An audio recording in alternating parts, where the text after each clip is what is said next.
What's up, guys? Welcome back.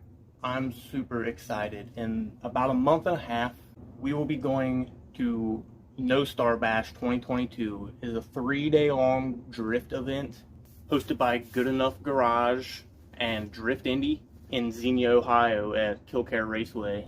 Now, I will not be driving. Clearly, my car is a front-wheel drive automatic, but the best part is they do free ride-alongs.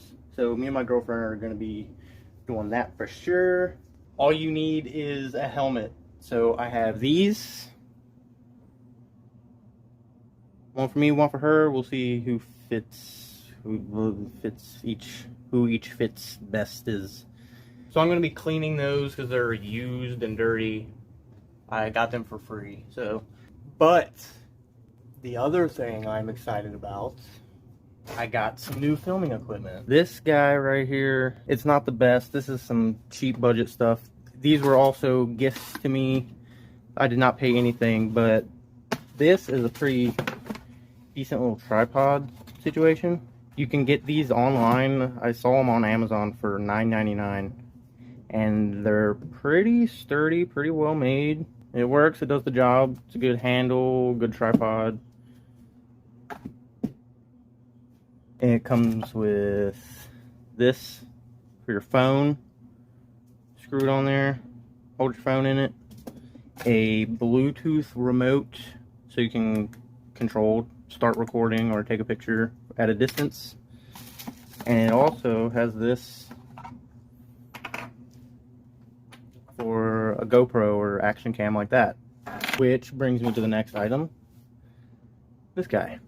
It's just a generic brand. This one is Hype, IFX. You can find these online under different names, from like $16, $24, you know. It's cheap, but 16 megapixel, 1080p. I'll test it out and see how clear the picture actually is. I suspect my phone is probably still better. Even it's just a $300 Samsung A series. Comes with a mount I can hook to like a bike or any pole. If I get a harness bar in my car, I can hook it to that for like POV footage and stuff. This is everything that it says is in the box right now, and as you can see, it says it comes with a helmet mount. So that's why I'm excited about it, even though it's probably not the best camera out there. If it does function, I can hook it to these helmets during our ride-alongs and get some super good footage for you guys, and that'll be fun. So I'm gonna set that stuff up right now and get it working and take some shots of just like cleaning these helmets up and stuff like that, and we'll see how good the picture actually is with it.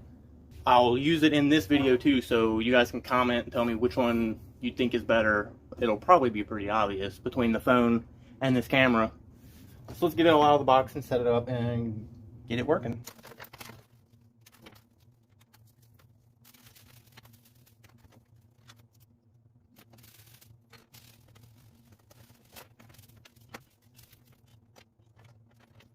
So here's everything that was in the box. The camera itself, it claims to be in a waterproof case. I'm probably not gonna test that.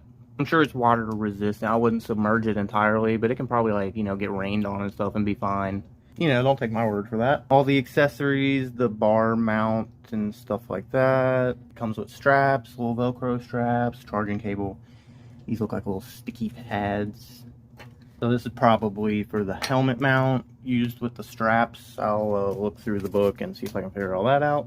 And this is everything that comes with the tripod, like I said earlier, but I'm gonna put this like GoPro mount on this since it came with it, and then I believe I can mount this one to it, or I can take this one off or just use this one. This mount should mount to that mount. Mount.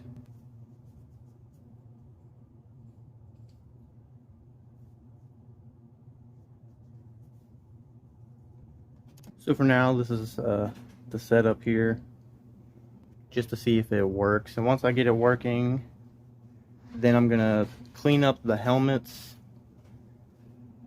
and see if we can figure out how to mount the camera to the helmets for the super sweet drift ride-alongs. So first I actually need to take the waterproof case off of the camera and charge it. We're gonna switch to the standard case, not the waterproof, and hook this on it, and then hook that to our mounts, and it hooks to the case, and then I think they expect you to just stick it to the helmet. So I'll see how strong that is. So I could not figure out how to get the waterproof case off of this camera, but YouTube, being the amazing resource that it is, looked it up. And you know, there's always somebody that knows how to do whatever you're looking for. You can find it on YouTube. It's simpler than I thought. See, I was pulling this down. There's like a little button thing right here. You gotta slide that down, and then I was trying to push up here. Apparently, you lift up from the back. Well, what is actually the front. The side with the lens on it. So push that in.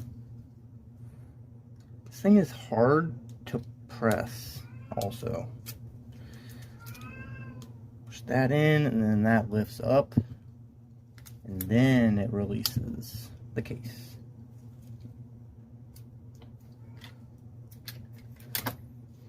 There is the actual camera itself. Feels very cheap. Is very cheap.